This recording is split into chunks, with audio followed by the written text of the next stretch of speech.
Hi everyone and welcome to PsyQ. For the longest time, science and our intuition has made us think that birth order affects our personality. It was kind of like common knowledge that eldest children were leaders, middle children were attention seekers, and youngest children were spoiled brats. And if you have siblings, you know exactly what I mean.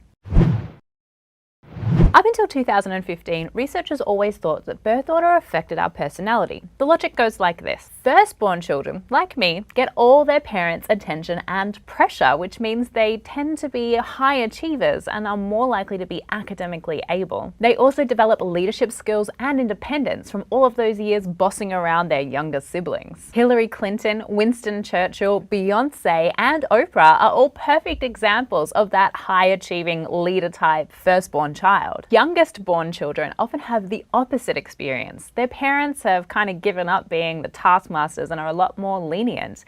That means the children can be less responsible, but it also means they can be more creative. Parents often feel guilty that they can't pay as much attention to the younger child, which is why they can tend to be spoiled brats like Angelina Jolie, Jennifer Lawrence, and Robert Pattinson. Middle children can sometimes be the forgotten children. They're not the high-achieving leader and they're not the cute youngest child. They have to try extra hard to get attention. That explains middle children like Kim Kardashian and Britney Spears. They're also used to getting along with children of all ages, so they're more likely to be socially gifted and charming, like Anne Hathaway and Martin Luther King. All of this makes perfect sense, right? Which was why it was such a surprise when in 2015, research showed that birth order actually has nothing to do with your personality. The research, which was published in the Proceedings of the National Academy of Sciences, looked at data from over 20,000 adults and tested them for personality traits like extroversion, emotional stability, agreeableness, and imagination. But no matter how they spliced the data, they couldn't find a connection between a particular personality trait and a person's order of birth. The researchers did say that birth order affects our personality,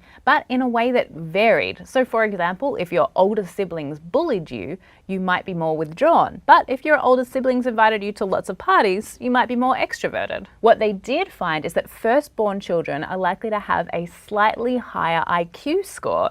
So I had a theory that a lot of PsyQ fans are likely to be firstborns, and I'd love to test if I'm right. So no matter if you're a firstborn, middle child, youngest child, or an only child, let us know in the comments below and we'll publish the results in a future video.